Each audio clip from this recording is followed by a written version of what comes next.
بسم الله الرحمن الرحيم الحمد لله الذي أرسل رسوله بالهدى ودين الحق ليظهره على الدين كله ولو كره المجرمون وأشهد أن لا إله إلا الله وحده لا شريك له وأشهد أن محمدا عبده ورسوله صلى الله تعالى عليه وعلى آله وأصحابه وسلم تسليما أما بعد Assalamu alaikum wa rahmatullahi ta'ala wa barakatuh. What was our scholarly discussion last night? Ahmed, you weren't here. You didn't listen to the recording. You were busy. Tayyib. Abdul Raqib.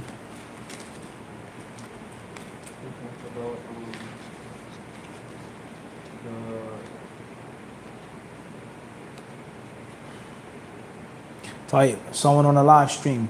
Type the answer. Brothers and sisters on the live stream. Let's see. Quickly though.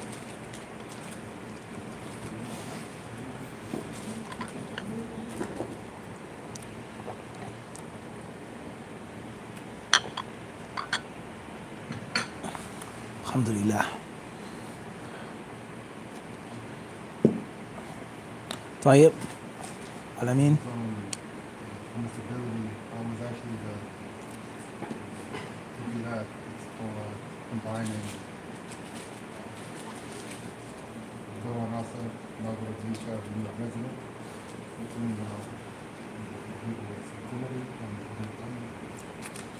Tayyib. Answer says the discussion, the difference of opinion with regards to combining prayers when you're at home. Someone who isn't sick, raining, fighting, to combine Maghrib and Isha or Dhuhr and Asr, and they're not traveling. That was the discussion last night. Based off of what hadith? The hadith of Abdullah ibn Abbas. Abdullah ibn Abbas. And what did Abdullah ibn Abbas report? Well, we read many versions of the hadith, right? Abdul Qabi? Several. Not from wal-Marjan, but from where? Sahih Muslim, first and foremost. One of the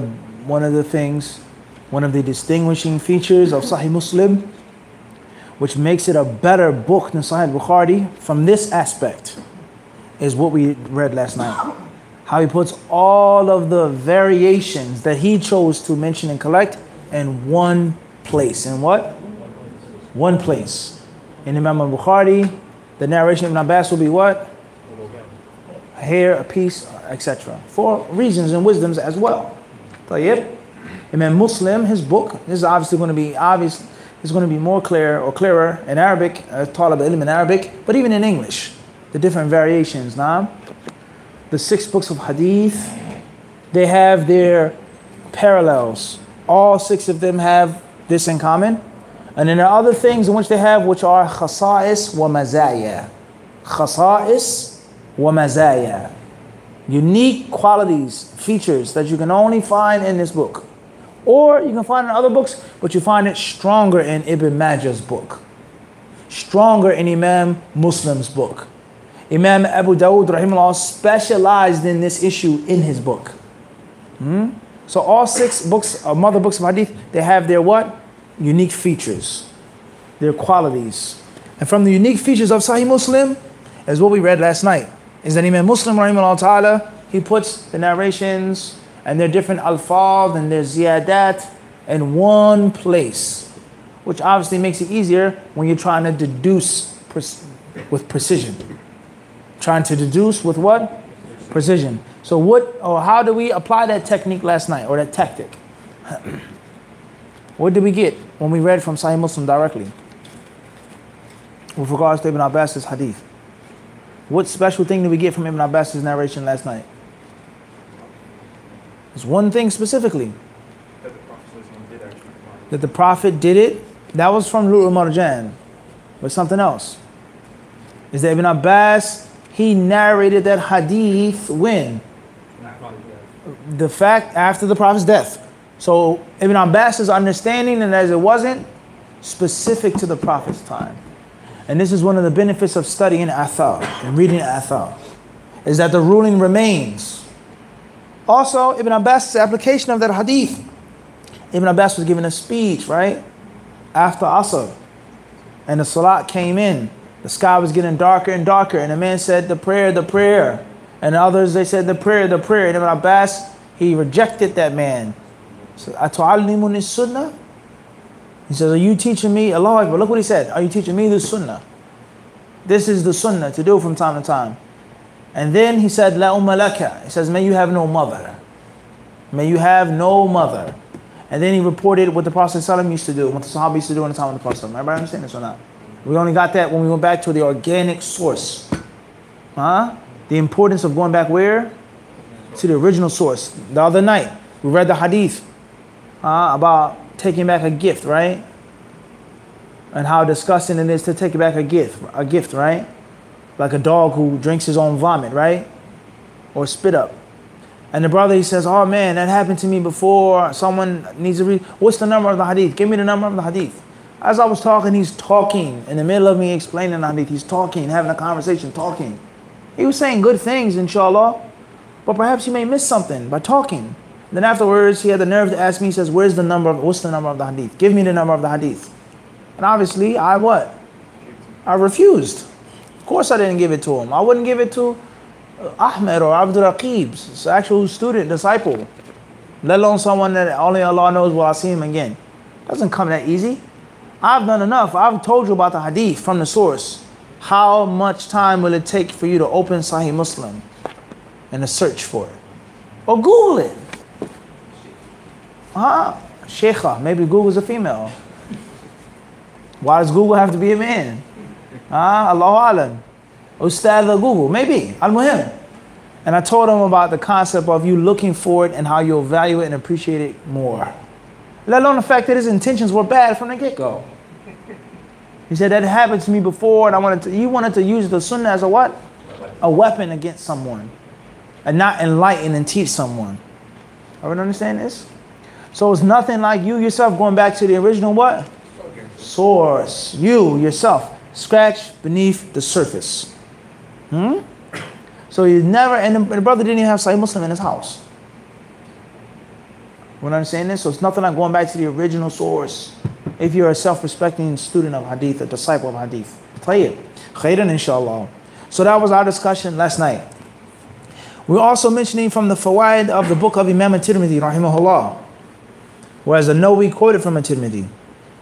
And the Nawawi, he said, that al-Tirmidhi said that all of the hadiths in my book, someone from the ulama has implemented them except for 2. And Nawawi agreed with one of those, or half of that statement and not the other half. The first hadith was the hadith about someone who drinks and he's caught drinking and he's flogged. How many times is he supposed to be flogged? Kinked. How many times? 40? 4 times? Just whipped 4 times? Countless times? Allahu Akbar. So just kill him. Allahu Akbar. How many times? What's the rule on someone who's caught drinking khamr in the land of Sharia? The land in which the Sharia is the constitution and the rule. How many times? How many? Only 3 times. 1, 2, 3. But how many stripes does he get? 40, you say. 40. Anybody else? Tayyib. Al-Muhim, he used to be flogged, that's for sure. We can agree on that, right? So he gets beat, he leaves. And obviously when we say someone getting beaten or flogged, it's not like what you may see in a movie. Or whether it's a movie about slavery in the South, or whether it's a movie about the Romans and the Trojans and the Greeks whipping somebody with a cat o' 9 tails, a leather whip with small lead balls at the end. It has 9 strands, bare back. Whipping until the person sweats and is out of breath. That's brutal. Whipping somebody with a leather whip that has pieces of glass attached to the tail of the whip, and which is meant to slice and cut open your back and make you pass out from pain. That's not what we're talking about in the Islamic Sharia. That's brutal. That's trying to kill someone. Everyone understand this? Everybody clear this or not? Tayyib. Al-Muhim, person getting whipped. So they get whipped one time, they survive, khalas, he goes. 2 months later, he's caught again. He gets whipped what? Second time. Then a third time he's whipped. And he leaves. Then he's caught what? 4th time. The hadith says, فَإِنْ شَرِبَ فِي الرَّابِعَةِ فَاقْتُلُوهُ. The narration says, so if he drinks a 4th time and gets caught, فَاقْتُلُوهُ. Then execute him. Put him out of his misery. There's no good in this person. He's a drunkard. He's not going to become sober ever. Execute him. Everybody clear on this? So At-Tirmidhi rahimahullah and An-Nawawi rahimahullah, they said that this hadith is mansukh. It's no longer a ruling. And the last thing that the Prophet ﷺ said and did was, لا يحل دم امرئ مسلم إلا بإحدى ثلاث. The blood of a Muslim is unlawful except for one of 3 things. And drinking alcohol was not mentioned. Everybody clear on this? So, there's a very long discussion with regards to that hadith. Is that actually mansukh or not? Some of the ulama of Islam, of past and of present, they spoke on this issue, and some of them even wrote books on it. I have a book on this issue. Sheikh Ahmad Shakir has a book on this. Just on this one issue. Which our Sheikh Abdul Muhsin Abidullah told us about some years ago in Medina, and then we bought the book. Tayyib. So, An-Nawawi agreed with Tirmidhi, saying that that hadith is not to be implemented at all. But he differed with At-Tirmidhi on the what? The second hadith, which was the hadith of Ibn Abbas. Combining prayers when you're not traveling. So, An-Nawawi rahimahullah ta'ala, he said, بَلْ لَهُمْ أَقْوَالٌ. He says rather they're different views. Tayyib. Number 1. The first view, how to understand this hadith.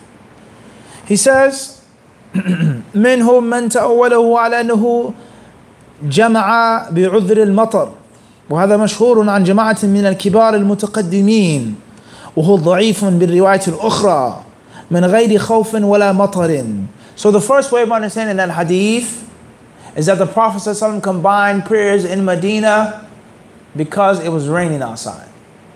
It was raining. And he didn't want to make a hardship for the Muslims to walk back to the masjid. So he combined the prayers. He wasn't traveling because it was what? Raining. He says it's a well-known view. A well-known view. Many great scholars held this view of the past. And he says it is weak. And the reason why it's weak, because of one narration which clearly says it was no rain nor fear, traveling, etc. Once more, the etiquette of a student of knowledge is taught to you and given to you for free. You differ with someone does not mean that you're disrespecting that person. That is not the way of the Salaf al-Salih. You understand this? That is not, once more, I don't want to stand in front of the law thinking that someone believes that and I support that. That is not the way of the Salaf al-Salih. That's not the way of the ulama. That if you differ with a scholar, then you've disrespected that scholar. And to love a scholar and respect them and follow them, it means that you have to agree with everything that they say. As we hear today, people who say, we're Salafis. And that's the way. You differ with Sheikh Fulan, you disrespect the ulama. You don't love the ulama. You don't follow the ulama. An-Nawawi, he clearly says what? Listen to what he says carefully. He says, وَهَذَا مَشْهُورٌ. He says this opinion is what? Well known. It's what? Well known. عن جماعة من الكبار المتقدمين. From a group of the kibar, the major previous scholars. And then he called the statement what? Weak. Do that today with a sheikh. You say, oh, you don't have respect for the scholars. But the people are so hypocritical is that they'll make such a major sin out of you going against this sheikh, and they themselves will call another sheikh a shaitan or a kelb or a ikhwani. He's worse than the Jews and the Christians. And just yesterday, just last week, just last month, just last year, he was in their masjid teaching and they were translating for him. How does that work? So even if he did differ with Sheikh Fulan or he's a deviant, is he not still a scholar? Is the flush still poison? So you yourself, as we said in Philly some weeks back, you've brought the disrespect upon the scholars. You, not us. And you really don't respect no scholars. You only cling and clutch to a few scholars that gives you the monopoly upon the ignorant masses of the people in the West. That's it. And if it wasn't for this sheikh and that sheikh, you would be nothing. Because you don't have a degree. You didn't study anywhere. You're not an intellectual, intelligent person. You come from scum background, womanizing, abusing money. Your reputation is full of problems. And if it wasn't for this one sheikh or these sheikhs endorsing you, no one would give you any value and any power. And that's the reality. Are we understand this? You don't respect scholars. The moment a scholar goes against your agenda, they drop the scholar like a hot plate immediately. And if you don't believe this, if this is a lie or I'm mixing the truth with falsehood, then do what? It's all there. It's all there. History is there. You can go on YouTube without any exaggeration, and I'll mention the name if I have to. And what you'll find a brother praising someone. Al-Allama, Al-Muhaqqiq, Al-Kabir, Al-Mujahid. Name after name, extreme praising. It was 8 years ago this video was. Or 5 years ago, or 3 years ago. Listen to a video that he does now, or a lecture that he just did, and he's basically calling the sheikh a kafir. He has no value whatsoever. So what happened to respect for the scholars now? You're a hypocrite. You're a liar. Everyone understand this? And the bottom line is that the mushrikeen, the people of shirk and kufr, and in time of Ibn Abdul Wahhab, he went to them and he said, you guys cannot worship the graves. You guys cannot live in the graveyard. You can't make tawaf around the grave. You can't slaughter in front of the grave. They says you're disrespecting the awliya. You're disrespecting the righteous Muslims. You're disrespecting the saints. Are you saying that there's no awliya in the deen?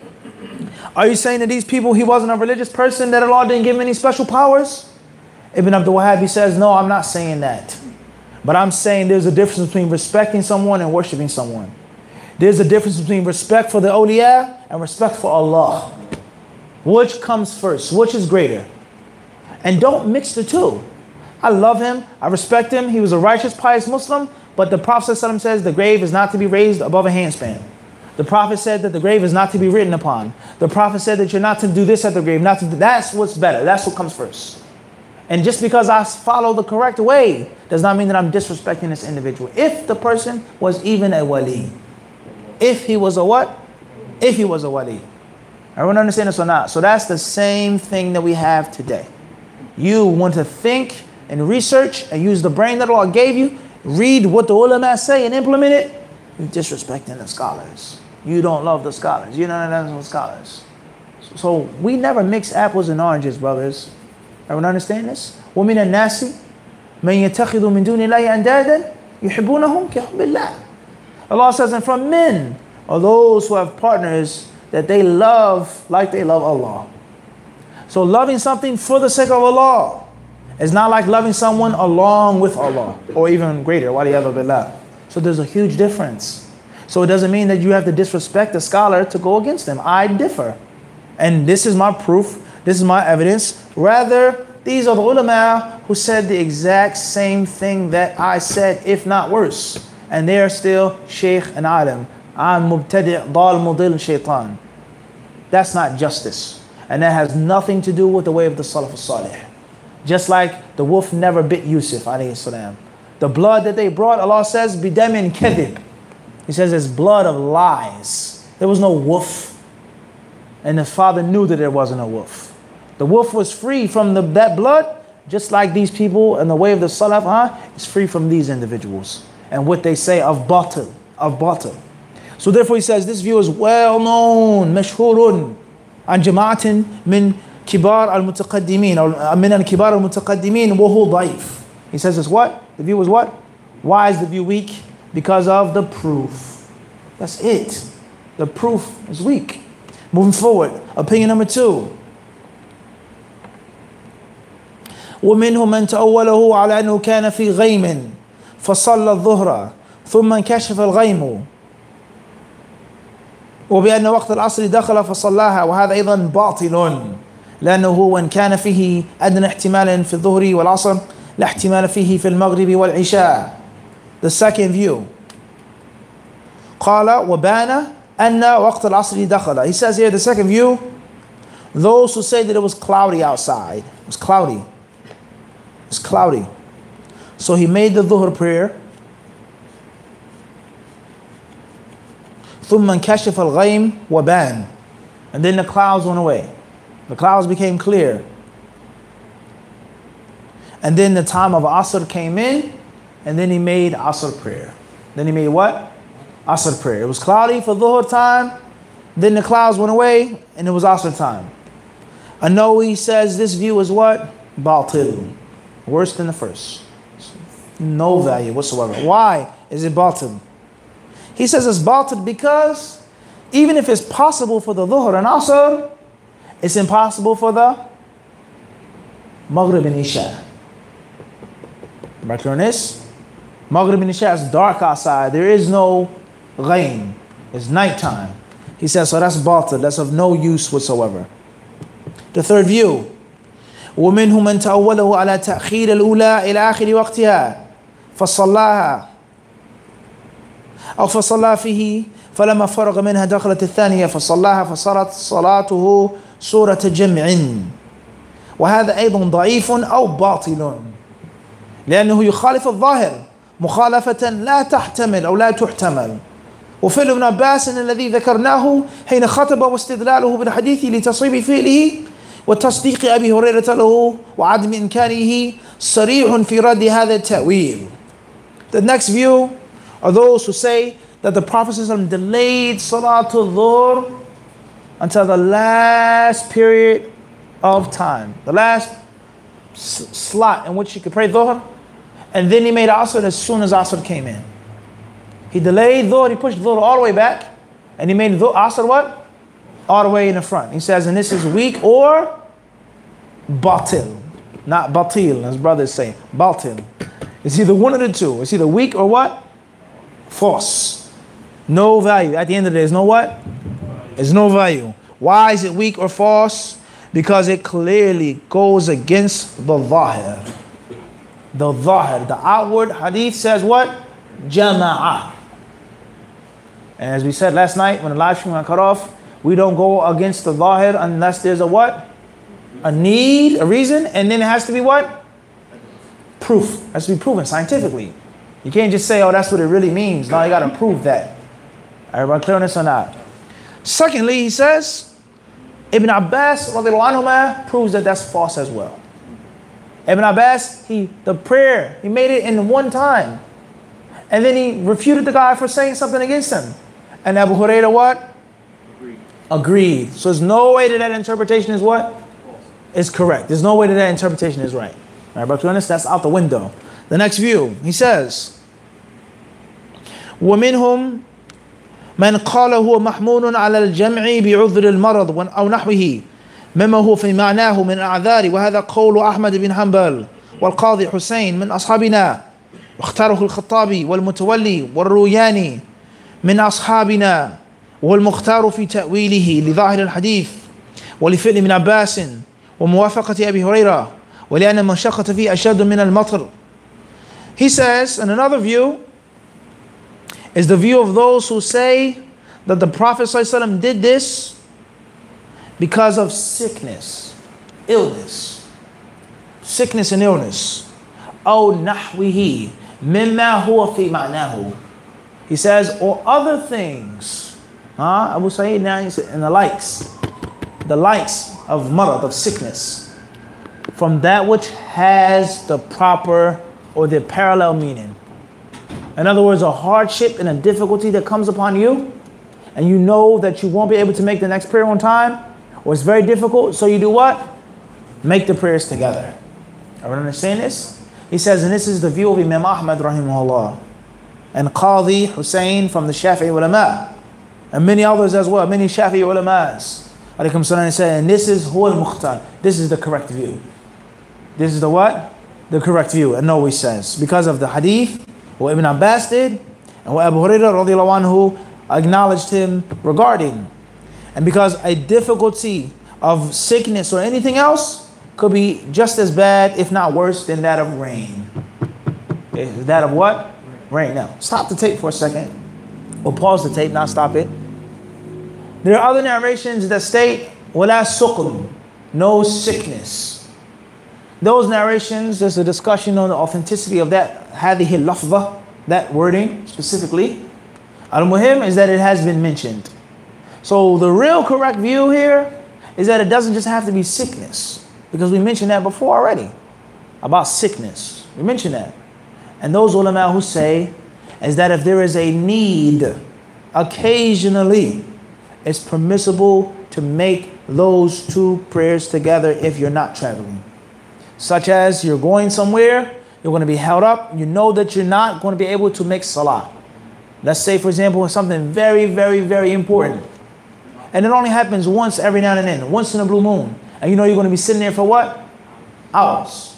And there's no way that you can get up, make wudu, pray, you're going to lose your number, you're going to be under this, or whatever the case may be. Everybody clear on this or not? And which is better for a person to make the prayer together with the intention of implementing this sunnah than sitting there and have the prayer what? Go. Everybody clear on this or not?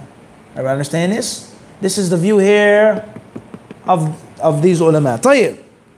Moving forward, he says, وذهب جماعة من الأئمة إلى جواز الجمع في الحضر للحاجة لمن لا يتخذه عادة وقول ابن سيرين وأشهب من أصحاب مالك وحكاه الخطابي عن القفال والشاشي الكبير من أصحاب الشافعي عن أبي إسحاق المروزي عن جماعة من أصحاب الحديث واختاره ابن المنذري ويؤيده ظاهر قول ابن عباس أراد أن لا يحرج أمته فلم يعلله بمرض ولا غيره والله أعلم. The last view is what I just explained. Nawawi says, and other scholars, they say, is that it wasn't a sickness or something like a sickness, but it's permissible for one who doesn't do it all of the time, as we just said. Who doesn't what? Do it all of the time. It's not something that a person keeps doing. And it's permissible if there was a need, a hardship, based off of what Ibn Abbas clearly said when he was asked, why did he do it? Abu Zubayr asked him. He says, Arada an la yuhrija ummatahu. He didn't want to put a hardship what? On his people. Everybody clear this or not? And then Nawawi rahimahullah, he goes on to mention some of the ulama who held this view, such as Ibn Sinin from the Salaf al-Salih, Ibn al-Munzir from the Fuqaha of Ashab al-Hadith, and others. They have that view, and that's the view that I feel is most correct, and Allah knows best. Allah surely knows best. Everyone understand this? So this excludes those who have a job and they can't pray on time and they make dhuhr and asr together and they're not traveling. Nah, it's not talking about that. But let's say you have a job and something comes up and you have a double shift or it's an emergency and surgery. You're in the hospital, and you know that it's an emergency surgery. You're not traveling. You're a resident where you are, where you work, for example. And you know that this person is bleeding or this type of thing that's going on, it's no guarantee that you're going to be out of here in time. You may be in there for how many hours? 6, 7 hours. So a person says, I'm going to make my dhuhr and my asr what? Right now. Because I know I'm not going to be able to be out in time before the sun sets. But that's not something that's done on a daily basis. That's not to be done what? Why can't it be done on a daily basis? Because the Prophet didn't do it on a daily basis. And also the default rule is that the prayer is to be done what? In its specific time. Everybody understand this or not? Everybody got this? And it's as if An-Nawawi rahimahullah linked towards this last view, but he didn't take it for one reason or another. Going against the Shafi'is, Allahu A'lam. Why? But he doesn't bash this last view at all. He chose the one before this one, the view of Imam Ahmed, right? And he said that this one is what? He says it's supported. And he never said what? Anything bad about it. Everybody clear on this or not? So that's the summary of that issue. Khalas. Not the summary, that's the explanation. That's done. Over. Finished. Khairan inshallah. As far as the part of the hadith or the narration that says La umma laka, he says, may you have no mother. May you have no mother. هو كقولهم لا أب له وقد سبق شرحه في كتاب الإيمان في حديث حذيفة في الفتنة التي تموج كموج البحر. When Ibn Abbas said, may you have no mother, it's like when they say, لا أب له, may he have no father. May he have what? No father. Not something that they actually mean. Not something that actually what? Mean. But it's something that just comes off the people's tongues and there's no real intention behind it. I'm not actually making dua for you to be motherless. I said what? A motherless what? A motherless child. Not that. Not making dua for someone's mother to what? Die. But just to say what? Like, oh man, people today in America, they call somebody something. This is a similar concept. You say he did what? Oh, he's a such and such. Kuffar, they say this, right or wrong. And they don't actually mean that what, Abu Sa'id? With his mother or his sister. This is reality. We're talking about language and culture of the people. Not saying it's permissible to say that. But it's similar because that's a severe dua. La umma laka. Maybe you have no mother. Maybe you be a motherless child. That's severe. Huh? That's not what Ibn Abbas meant. So just think about it now. You're at the workplace, you're sitting around, and they hear that somebody did something really crazy and really foolish and really wild. The first thing they're going to call him is a what? He said, that crazy? Mother such and such. Everyone understand this? No. What he did was so preposterous that he has no mother. Or he did this with his mother. Everyone understand this? That's not what Ibn Abbas meant. That's not what they what when they said, La abba lah. No father for him. Such and such, he has no father. Meaning what he did was really, really, really it's unruly. Everybody clear on this? Khairan, inshallah. Jazakumullah khairan for understanding. We're going to stop here tonight. Allah subhanahu wa ta'ala surely knows best. Brothers and sisters, please review this information because it's very beneficial on a day-to-day practical basis. And Allah knows best. Jazakumullah khairan.